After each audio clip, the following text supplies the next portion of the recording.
get out of that comfort zone, like get uncomfortable, get used to being uncomfortable and enjoy it. Like even if you look stupid doing it, who cares? This is Marinelle. She's a real estate investor, and she's done something that we've never seen before. She's taken this house, a single family house, and turned it into 3 separate rental units.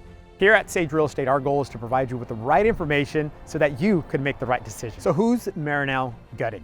Okay, she's an investor taking on her very first project, and this is not an easy project.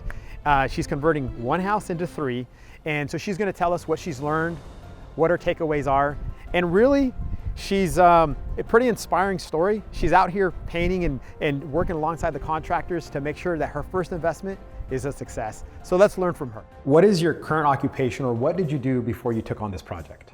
So currently I'm a full-time real estate investor. Prior to this life, I worked for a general contractor, and I was a project operations manager.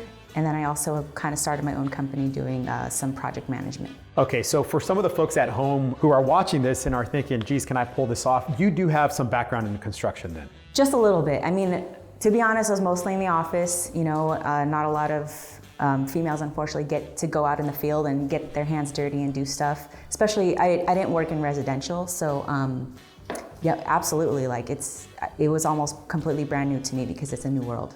Tell us, what inspired you to take on this project? What was that drive? What did you hear? Who told you? Who was your motivator or even your mentor behind taking this on? Gosh, I have so many mentors. My husband and I, we knew we wanted to get passive income. That's the goal, long-term financial freedom. I burned the boats, we went all in, and this project in particular was super unique. We kind of had to be really creative with a strategy for it. So it just ended up being a lot more than what we thought it was going to be. Instead of just like a regular kind of flip, it turned into like a really cool and interesting project. To answer your question, how did I get into it? We just went head first. We just went for it. What was your first initial goal? Was it to create what you created, or did that change while in escrow or while in construction? Yeah, it absolutely did change. My agent brought me this property. It had like 30 code violations on it. The windows were boarded up. Nobody wanted it. It was on the market for a good number of months. Mm-hmm. And, I was like, I want it. So I came out and took a look at it. And in the beginning, I was hoping it was kind of going to be more of a care facility for the elderly, just because the rooms are massive and it was going to be a pretty good layout for it. But it evolved a little bit after having conversations with my investors and just kind of reviewing what our options were. So it just turned into what it is now. Okay, so let me just add to that. So typically, when we're dealing with investors, one of the main things that our clients will tell us, our investors will say, find me properties that are value add. So that's a very popular, trendy term, value add, and sometimes I feel like it's overused. What Marinelle did in this property, she found a property that was being underutilized, obviously with the code violations. She was able to probably get a really good value on the property, and her value add was bring in value to the property. How can she change the building and really come up with a higher and better use? During that time, did you think ADU and junior ADU? I think that was, it was part of the play. And originally it was, let's do a care facility. We've got all these rooms. It was a 6-bed, it was listed as a 6-bed, 3-bath house. And that's what plan A was. And then plan B was the ADUs. Okay, so again, in terms of value add, the care use is a good option in the city of Long Beach. It is allowed, and when you're an investor, oftentimes what you're thinking in your head is, how can I maximize the income of the property? Because we all know that if you increase the income, you're going to increase the value of the property. That's where you've added value. That's why we all do this, right? So that there's some rate of return at the end. So she had 2 really good options, care use or ADU. And she went with the ADU. What experience did you have in construction or even real estate investing? Prior to this, it was mostly just like project management. My background is accounting. I don't have, I didn't have any prior residential construction experience. And then real estate, this is my first flip. Basically, big fat zero. But it's, I work harder than anybody that I know, and I just hustle. That's it. So it's possible to find a good property, have a good agent to assist, but it's possible to get started with with zero experience is what you're telling us. Absolutely. I mean, you know, I did educate myself prior to this a little bit, right? You want to research a little bit, learn what LTV is, learn, you know, how to come up with your maximum allowable offer price, stuff like that. Analyze properties. Like I looked at, man, hundreds of properties before I got this one. I put out a lot of offers before I got this one too. And I didn't pay for those leads. Those were all MLS leads. And so it's not like I had to put a lot of money out up front for like marketing or for all of that. So it was basically just starting from scratch. So tell us about that. Oftentimes, often get these questions of like, how do I get started? Do I need to create a corporation? Where can I get the loan? Do I need business partners? How did you go about structuring this specific deal? Good question. So you don't need a corp to get started. You really just, it's like 80% in your head and 20% action. I just want to say that because I think most people struggle to get started because it's all in their head. Like they get really stuck either over analyzing things or just get stuck with limiting beliefs. And you know, working on your mindset, I did a lot of that in the past year because I had to, but you know, it's a really big learning experience as far as like, you really got to get out of your head. It's all about just envisioning that you're going to do it and taking action and actually just going for it, like not overthinking it, you know? And so as far as being able to start, how do you get started? You don't need a corp. The way that I started was I went on MLS or Redfin or whatever. I looked at hundreds of properties. I did a calculation based on what's the after repair value, minused out the selling costs when it's done, and I minused out repair costs, and I minused out my profit, and then I came up with my offer, and I just put out a bunch of offers. It's a numbers game. You have to just keep going. You're not going to get it on your first offer. You know, you're not going to get on your second. It's going to just have to keep going. With this property, did you get a regular bank loan, or did you need to get like a bridge loan, or what they would often refer to as a hard money loan? Did you get a standard loan on this property? I got a hard money loan on this property. Got it, okay. And I also got a gap investor to help with additional costs for it. And how are you going about financing the construction? My hard money lender financed the construction, and then I had to come up with any out-of-pocket stuff on my own. Tell us about ADU and junior ADU. I know we've been hearing about ADUs, which stands for accessory dwelling units. We've done a couple of videos on that ourselves. This property is unique in that, I guess the one thing that I like best about this specific property is that you got to build an ADU and a junior ADU. So you took one house into 3 rental houses without having to add square feet, where we all know that's really expensive. How did you go about doing that? It was a strategy that we came up with just because the house was so huge, and we were lucky to have 2 entrances in the back. And I had to do the research. You know, you got to go to the city of Long Beach and look up the paperwork. You got to follow all the guidelines, and it's like, all right, you can do 1 ADU and 1 junior ADU. And then, you know, you had to get very specific. Like, okay, does it need to be detached? Can it be attached? Like, what are the little nuances that you kind of have to follow? And I probably pushed the envelope a little bit because we didn't add any square footage, like Juan said, but we were lucky enough that, you know, my architect was able to work with the city, and the planning department was pretty good about being like, all right, yeah, it looks like you're following all of the guidelines. You know, we did have to put a special wall between the ADU and the main house. It was difficult, but it wasn't like impossible, right? This property is unique in that some of the other ADU shows that we've done, what we've had is kind of a front house, and then there's been a house built behind it that's an ADU. So that is an example of what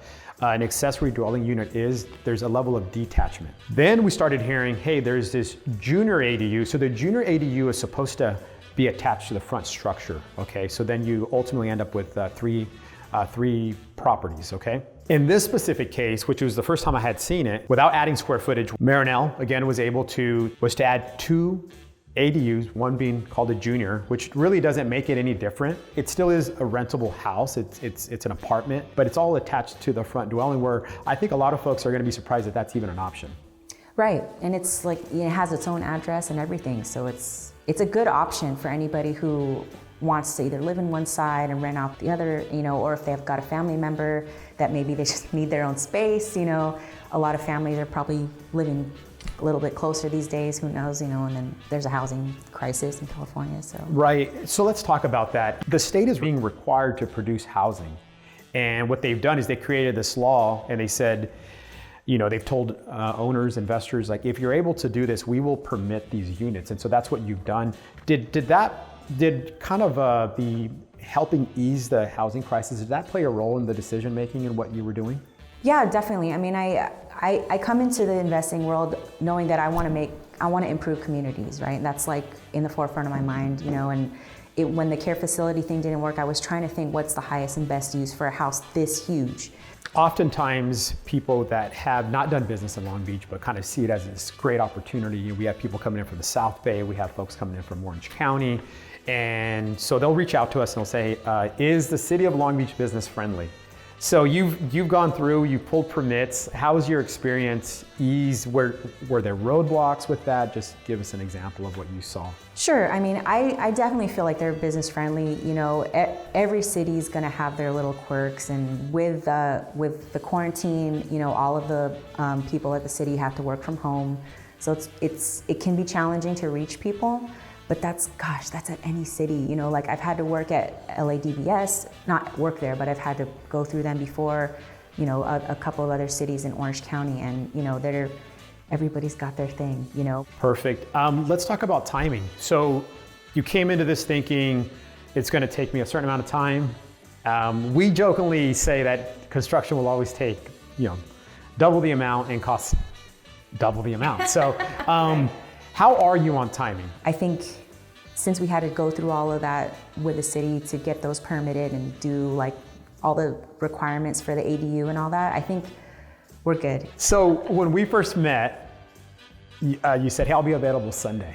And what was interesting is that I'm like, oh, she's gonna be there Sunday. Okay, let me go. Okay, I'll meet her on Sunday. So I came here, I'm not kidding, she was in her coveralls, and I believe either she was sanding drywall or about to do primer on the walls. And so I was like, here's this investor, she's in the middle, she's helping. Was that always your intention, was to, hey, I'm gonna be out there with the contractors and I'm gonna be working? Was that what you wanted to be doing? When I first got this house, I paid you pay the contractor, they take care of everything. That kind of didn't work out, and it kind of worked out for the better because I fell in love with construction. Like, I came from a construction background anyway, but I never got to be in the field and like get my hands dirty and do fun stuff, right? So, my new crew that I have now, we work hand in hand. I'm pretty hands-on. You don't have to be in real estate, and you don't have to do that when you're doing rehabs. A lot of people don't recommend that anyway for scaling purposes, which I understand. But I totally love it, and I love getting dirty and just, using power tools and stuff, and it's super fun. And it wasn't my intention, but it ended up being something that I love. Tell us some things that went wrong during construction, and obviously I want to hear some things that went right, some things that kind of worked out in your favor. Things that went wrong, the falling out with the first contractor, and I think that, like you kind of told me, and you gave me good advice, you're like, that's part of it. I don't think anyone gets a slam dunk on their first flip, their first contractor, their first everything. Like, it's never a match made in heaven, and that's part of it, I mean, things happen all the time. It's construction. And I know that industry gets like such a bad rap because, oh man, it's got change orders. And what change orders are is when a contractor starts doing the work, they find something and they're like, ooh, this is not part of what we had talked about. I have to charge you a little bit extra. Right. And that does happen, especially in older houses. So I think my biggest mistake is not having a realistic timeline, number one. Number two, not having as much oversight as I probably should have with the first contractor. I think I probably should have maybe kept an eye on things a little bit more and not been so super hands-off. Just like I'm the opposite now, I'm like super hands-on. What went right is number one, communicate. If any of you guys have lenders, even if it's just like a hard money lender, like I have a really awesome relationship with my hard money lender and my gap investor, keep them updated, even if you mess up. They want to know that you're human, you're not a superhero, right. But when you tell them, hey, this happened, here's what I'm gonna do, here's what I'm doing about it, rather than, oh my God, I'm freaking out. Like, you have to know that you have to be the solution person. They're trusting you with their money, right? And if they can't trust you because they think you don't know what you're doing, like that's the worst thing, you know? And so number one, that was the best thing that I did. Number two is bringing my family in, and I know it's kind of hit or miss working with your family, but I really think that this project brought my family closer together. I really appreciate all the time that we've spent here, and I think that those are probably the two biggest. No, and thanks for sharing that with us. Sure. One question that I wanted to ask, you know, it's not often for us to see women engage in construction, which is why we were certainly impressed by you. Why do you believe that is? Gosh, that's a good question. I think that a lot of women, when they're younger, are not encouraged to do things that are unsafe, that are out of their comfort zone. You know, women by nature are more kind of keep people safe, nurture them, you know, don't do that, you might get hurt, you know, those types of things. And that's like a natural kind of nurturing attitude about it. You know, you don't want your girls to get hurt. You know, you don't want anything bad to happen to them, you know, and girls are like, oh shoot, I don't want anything bad to happen to me, right?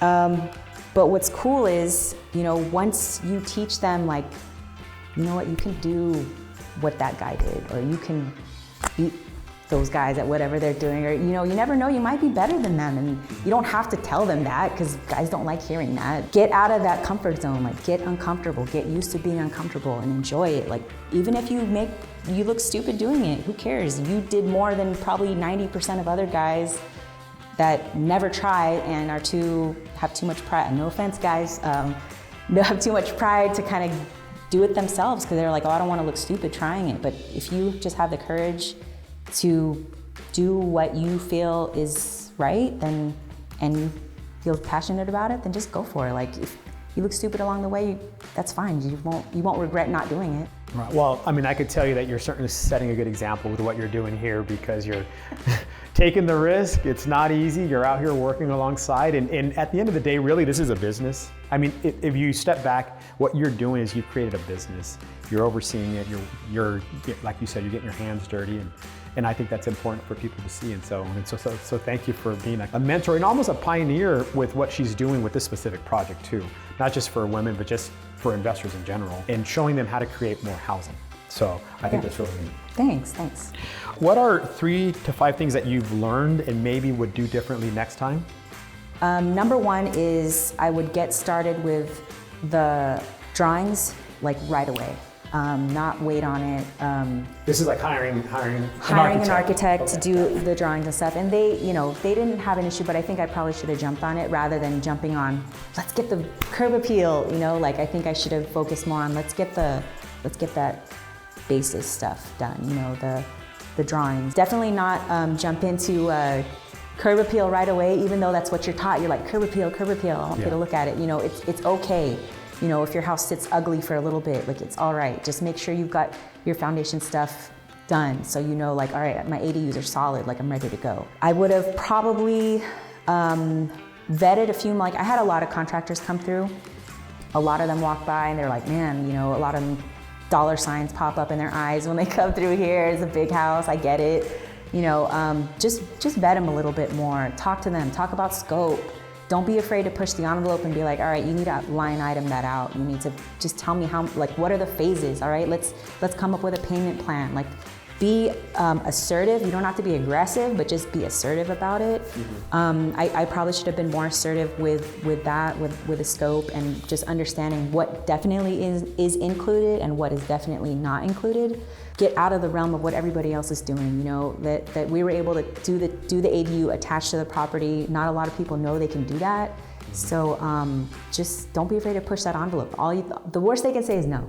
Right. You know, right. So just if it's going to help with the housing, you know, get more people into a house instead of on the streets or just struggling at motels or whatever it is. Just do what you can, and you never know what you can accomplish just by asking a question. The folks watching at home, they're going to want to know, was this project profitable, and would you do it again? I was taught that with real estate, when you make money on the buy, you just have to buy it right. Buy it at a deep enough discount or price, you know, to make sure that you're profitable at the end. So you calculate it backwards. And I feel confident that working with you that we are definitely going to be profitable. It's been a long time coming. You know, we're all kind of waiting and super excited about it. And it's a little bittersweet to get out of the house and be done with it. But yes, you know, based on the way that we bought it and the way that we kind of managed the funds and the whole project, that we are definitely going to be profitable. My investors are going to be super happy. Everyone's going to get taken care of. And are you looking forward to the next one? Absolutely. Okay. Call me, give me the next one. Call Juan. Great. Yeah. Marinelle, thank you so much for joining us today, showing us your property, and just for kind of giving us your experience, educating the folks out there, and really showing folks that anyone could do it. Anyone without the experience could get started, could jump in. Yeah. It is risky, but you educated yourself, and so this by all assumptions is going to be a successful project, and I think you've done an amazing job. Thank you so much. So what we did today was to highlight a successful investor to show you how they're creating value. We're going to continue doing this throughout the year to keep you informed, to educate you. If you have any questions, please feel free to comment below.